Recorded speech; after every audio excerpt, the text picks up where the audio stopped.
Chapter 12. Detectives Fisher and Horner walked out of Sammy's whiskey store dumbfounded.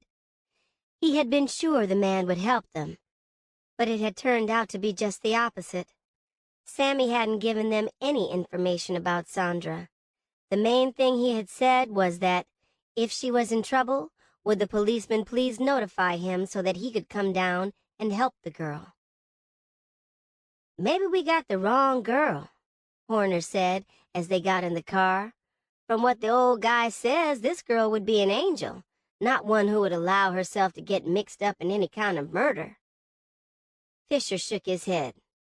"No, this is our girl, all right. She was arrested at school with Chink when he got busted for dope. She's no damn angel, you can bet on that. She's just a smart little bitch that's gotten in deeper than she probably wanted to." Horner pulled away from the curb. "Well, Fish," he asked, "where to from here?" "You checked with the probation department, Jerry. What was that address they gave you?" Fisher asked. Horner motioned to some paper on the seat. "It's written down on that top piece of paper, but I don't think it will do any good. The probation worker said that, when she didn't report, he went by this address and the caretaker told him that he believed she had moved out. He'd seen her and another woman move some clothes out of the place." Fisher was silent for a moment.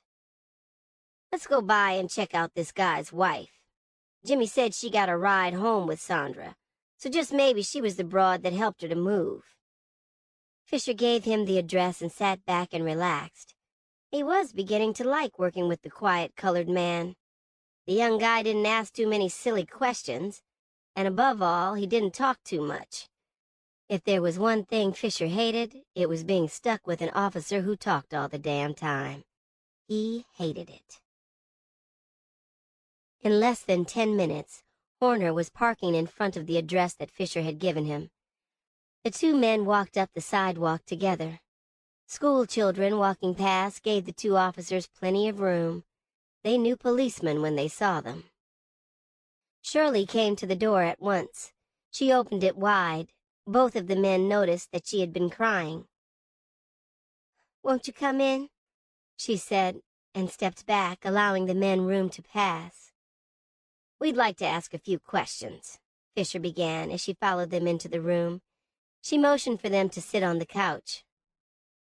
"You'll have to pardon me," she said quickly. "I've just gotten the news about Jimmy.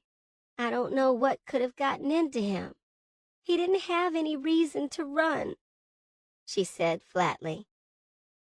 "We talked to him this morning," Horner said quietly, "and it seems as if this friend of his, Chink, talked him into running."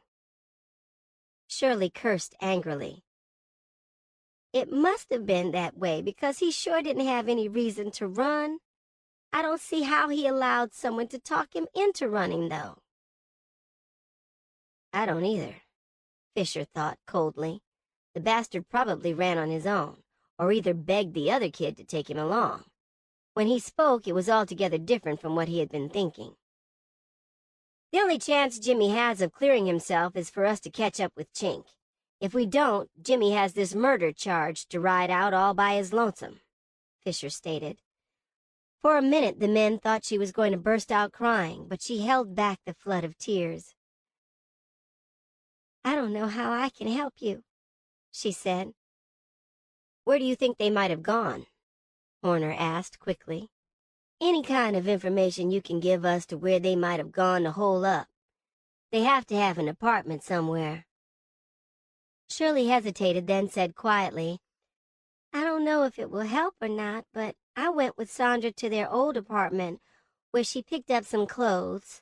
Later on, we went over on 110th. She didn't know that I knew about it, but she asked an old man who was working outside where the manager was, and he pointed out the manager's apartment." She glanced around to see if they were listening, then continued. "While she was inside, the old man came over to the car and asked me if we were going to rent one of the apartments. I didn't know at the time if she was or not, but I figured she was. She stayed inside the manager's apartment about 15 minutes and then came out. When she got back in the car, She tried to make me believe that she had stopped off to see a friend. Fisher glanced over at his partner. "Can you remember what the address was?" he asked sharply. "Yes," she answered, shaking her head. "It was simple to remember." And she gave them the address. "But I don't know what apartment she took. In fact, I'm not even sure she took one, but I believe she did. I really do." "So do we," Fisher exclaimed quickly. Both men got up at the same time. "We'll be checking with you," Fisher said as they started to go out. Shirley followed them to the door. "I hope you will do what you can to help Jimmy out," she begged as the men prepared to leave. "We'll do what we can," Fisher said over his shoulder, now in a hurry to get away from the woman with such misery in her eyes. Fisher got in and drove. The men were silent on the short trip, each man deep in his own thoughts. Horner wished the end would come quick so that he could get home and get some sleep. The call came over their radio about the killing of Tree. "Well, I'll be damned! I'll bet money it's got something to do with this case," Fisher stated as he speeded up. "You think we ought to swing by there and check it out first, Fish, or go on over to the address we got?" "Nah, the body will wait or be down at the morgue, but Chink won't. He might be preparing to leave town now. If we can catch him at this address, we'll have the case busted wide open," Fisher replied. When they pulled up at the apartment building, there was a deputy sheriff's car already there. Since it was on 110th, it was out of the Los Angeles Police Department's jurisdiction. The two detectives got out and walked up the sidewalk. They met the single deputy coming down the walk. Fisher stopped and showed his badge to the deputy. "What's going on here?" he inquired. "I got a call to check out a man in a car who was supposed to be hurt," the deputy stated. "It seems as if some guy pulled up in a car but was too hurt to get out. He blew his car horn and this dame came running out of that apartment." He pointed over his shoulder, "and got in the car and pulled off." The deputy pointed out the caretaker who was standing in the background watching everything. "That old guy over there can fill you in. He's the one who made the call." "Thanks," Fisher said, and led his partner over towards the caretaker. The old man was only too glad to talk. He told them about all the blood he had seen in the car. Horner walked back to the car and got the mugshot of Chink. He came back and stuck it under the old man's nose. "Just a minute," the old man said, and reached in his pocket and got out his glasses. He took one look at the picture and said, "That's him. That's the boy I seen. I don't think I could ever forget that face. No siree. I remember wondering to myself how such an ugly bastard ever got such a pretty woman. I mean, I don't know for sure if it's his girlfriend or not, but I ain't never seen her messing with no other man. It seems as if this is the first man I've ever really seen her with. He was driving her car. I know that for a fact, 'cause I seen her drive it too many times." "Fine. That's just fine, old-timer. You have really helped us out," Fisher said, making his getaway from the old man. He led the way back to the car and got in on the driver's side. After he started the motor, Horner asked, "You don't think we should check out the apartment, Fisher?" Fisher shrugged his shoulders. "I don't think it's really necessary this time, Jerry. We're more interested in putting our hands on this character, Chink. I doubt seriously if there's anything we could find in the apartment that might put us on to them. If he's hurt, and hurt bad, from what the old man says, the girl is running scared. She has to find somewhere to take him. She didn't take him upstairs probably because of her fear of the caretaker calling the police."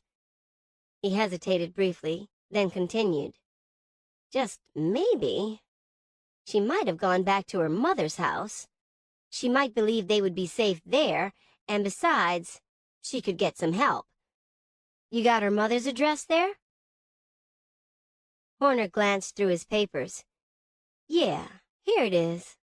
He quickly read off the address. Fisher made a turn on Western and headed for the address. In minutes he was there. Horner jumped out and led the way up the filthy steps, stepping over trash that people had been too lazy to carry to the alley. There was noise coming from the apartment. They stood outside the door listening. Fisher raised his fist and knocked. He had to knock again before there was an answer. "Who the hell is it?" a woman asked in a husky voice. "It's the police!" Fisher roared loudly. A sudden silence answered his reply. The door opened slightly. "What do you want here? Ain't nobody called no damn police, and if they did, we ain't been making that much motherfucking noise," the woman said belligerently as she opened the door the rest of the way. "I want to ask you a few questions about your daughter," Fisher stated as he stepped into the room. Bottles were everywhere, with drunks sitting in the chairs and on the couch. He knew at once that the couple he searched for wouldn't be there. "Well, I don't know anything about her or where she might be," the woman answered honestly. "I ain't seen her in over a month.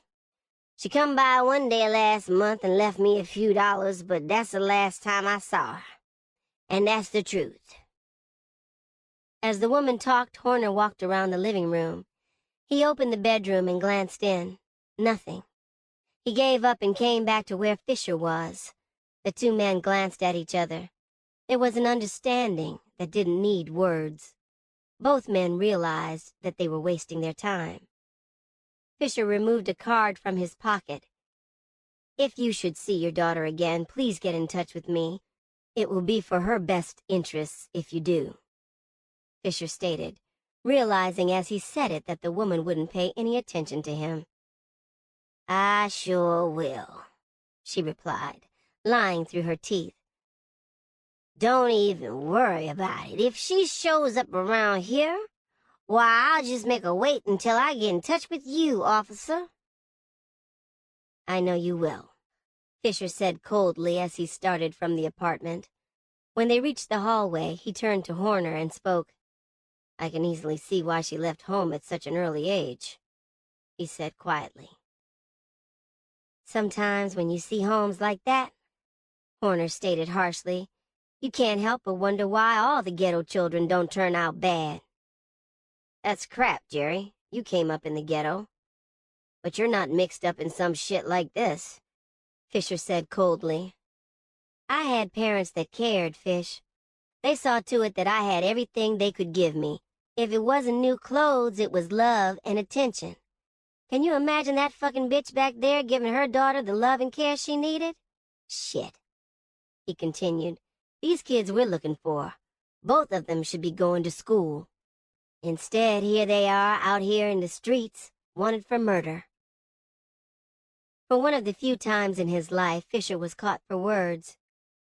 He didn't know what to say. What Horner said was true, but pity was something they couldn't allow to come into their lives while working. Whatever the age of the suspect, murder had been committed, and they had a job to do.